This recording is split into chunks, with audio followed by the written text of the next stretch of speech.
Thank you, Chairman. Since I've been serving in the Senate and serving on this committee, I've been a strong voice for advocating a more equitable distribution from the Universal Service Fund. In fact, New Hampshire's 50th this year. We're a net donor by $21 million, but as I've said in the past, drive around my state with me a little bit, and we'll go up into Coos, Grafton, places in Cheshire, Carroll, and I can guarantee that you don't have service. So to me, this is something that we need to make sure that we address, and I would like to see more contribution reform. New Hampshire residents have paid into USF. We've paid in, but it's disproportionate to what we're getting back.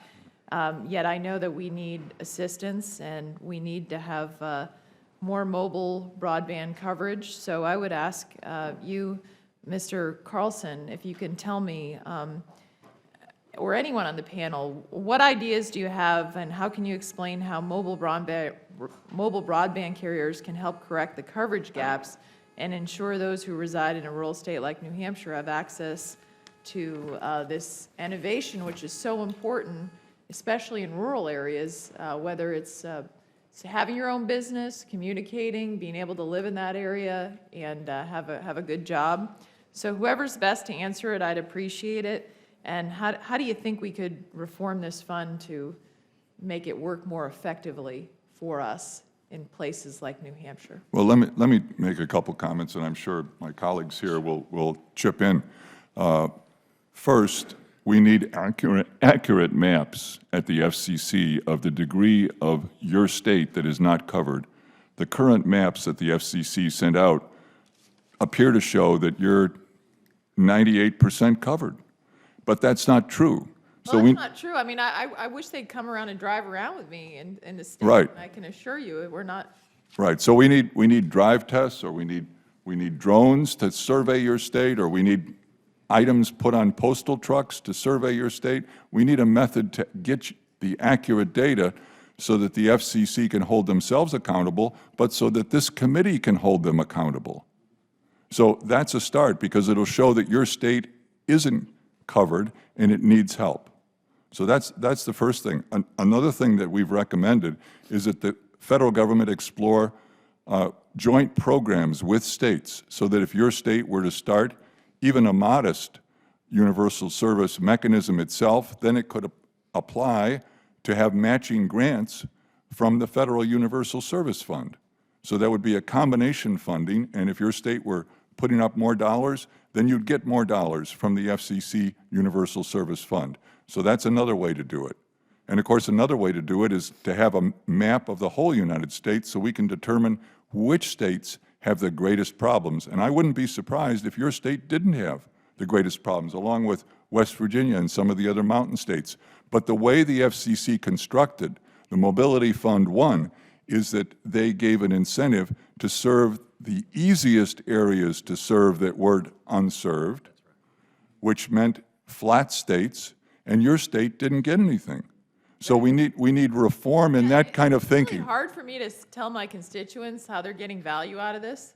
Right, I agree. We're not. I mean, that's the problem.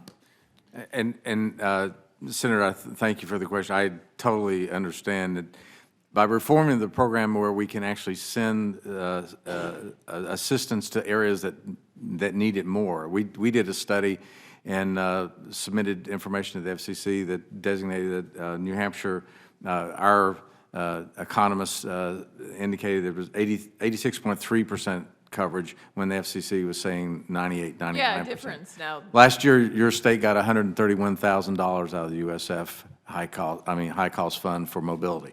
Unbelievable. We should direct the funds to those areas that actually need support and need coverage. And it's going to be a long process. It's not going to be done overnight, but we have to get it on the right track moving forward as we reform USF mobility too. And what do you think exactly as we look at the Mobility Fund Phase 2? What is this going to have impact on rural America?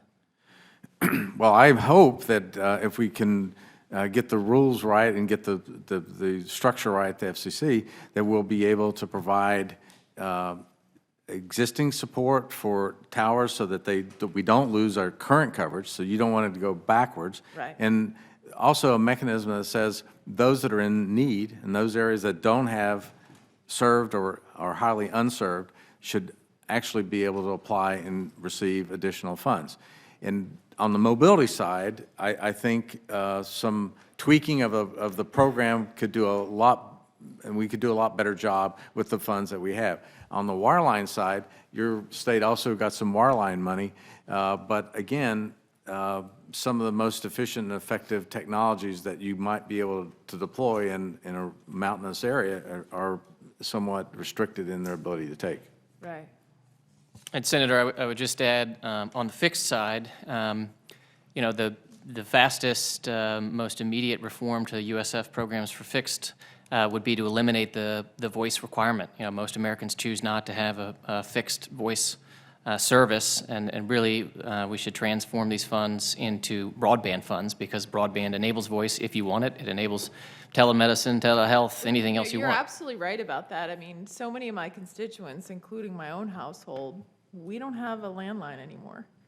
We're all using cell phones.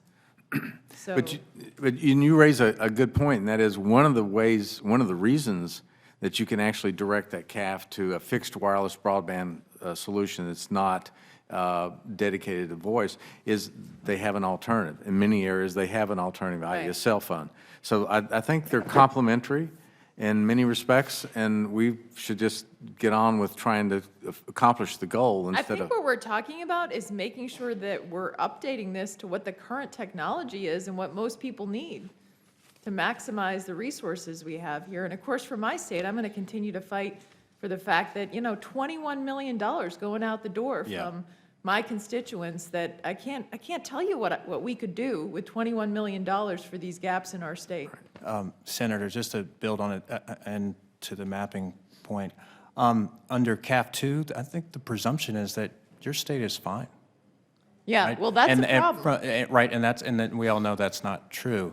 So, and then from a overall perspective, it looks like there's about $250 million, some of which, on an annual basis, some of which your state is paying into, that's left to cover the balance, the tail end of CAF 2.